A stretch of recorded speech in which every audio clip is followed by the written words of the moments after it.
لیکن مزے کی بات یہ ہے کہ ان نعمتوں کے باوجود آج پوری دنیا میں ہر بندہ پریشان ہے۔ نعمتوں کے ہوتے ہوئے تو بندے کو پریشان نہیں ہونا چاہیے۔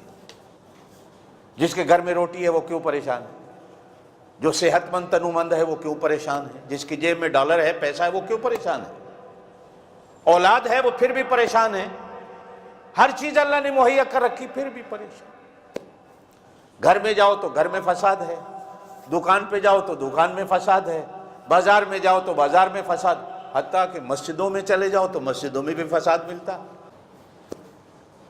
شاید آج تک انسان اس فساد کی جو رسی ہے نا، اس کی جڑ کو نہیں ڈھونڈ سکا کہ یہ فساد آیا کہاں سے، یہ آتا کہاں سے۔ کوئی کہتے ہیں تعلیم ہو جائے تو فساد ختم ہو جائے گا، سیانے لوگ کہتے ہیں۔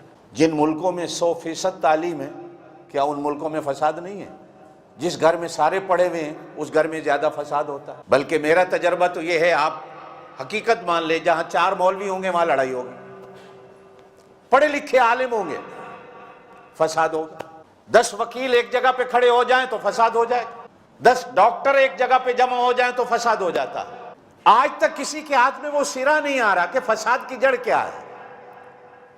بزرگان دین نے ایک لطیفہ لکھا ہے کہ ایک آدمی کے پیسے تو گھر میں کہیں گر گئے، گھر میں اندھیرا تھا تو بازار میں آیا تو بازار میں لائٹ جل رہی تھی تو وہاں پیسہ ڈھونڈ رہا تھا۔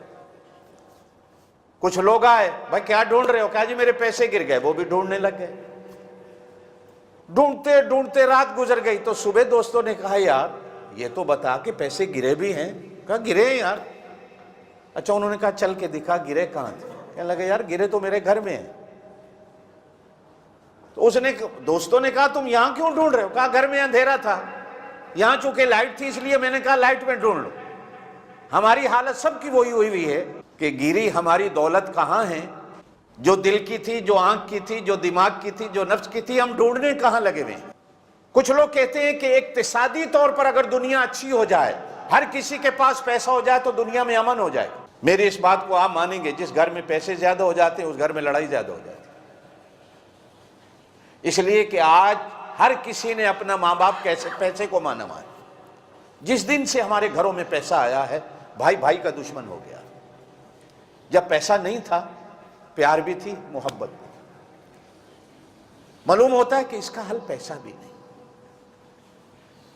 کہ دنیا میں امن۔ تو جب قرآن و سنت کو کھول کے دیکھتے ہیں کہ اللہ تو ہمیں بتا کہ ان فسادات کا علاج کہاں ملتا ہے، تو اللہ کہتے ہیں میں نے 1,24,000 نبی اسی لیے بھیجا تھا کہ انسانوں کو دل بھی دیا ہے، دماغ بھی دیا ہے، آنکھیں بھی دی ہیں، نفس بھی دیا ہے، کان بھی دیے ہیں، ہاتھ بھی دیے، پاؤں بھی دیے۔ مجھے پتا تھا یہ فساد کرے گا، اور قرآن میں ہے یہ بات بھی کہ ظہر الفساد فی البر والبحر بما کسبت ایدی الناس۔ یہ زمین و آسمان میں، سمندروں میں، ہواؤں میں کہیں اگر تمہیں فساد نظر آ رہا ہے تو اس فساد کی جڑ انسان ہے۔ جنگلوں میں درندے رہتے ہوئے آپس میں نہیں لڑتے، انسان آپس میں لڑتے۔ آپ نے کبھی نہیں دیکھا ہوگا کہ شیروں کا خول نکل کر جنگل سے آ کر بندوں پہ حملہ کر دے۔ ہاں کبھی وقتاً فوقتاً ایک آدھ ہو جو آ کے حملہ کر دے، لیکن آج بندوں کے خول بندوں پہ حملے، ایک ہی بم مارتا ہے اور 100 بندے کو ایک لحظے میں ہی وہ قتل کر دیتا ہے، مار دیتا ہے۔ فساد، یہ انسان جو ہے نا، جہاں یہ اللہ کا بڑا پیارا ہے، یہ اللہ کا بڑا محبوب ہے، اللہ کی قدرت کا شاہکار ہے، وہیں یہ فساد کی بھی جڑ ہے۔ فساد اسی سے پیدا ہو رہا ہے۔ ان فسادات کو مٹانے کے لیے قرآن و سنت کہتا ہے کہ اگر تم نبی کا ہاتھ پکڑ لو تو تمہاری زندگی میں، تمہارے گھروں میں کبھی فساد نہیں آئے۔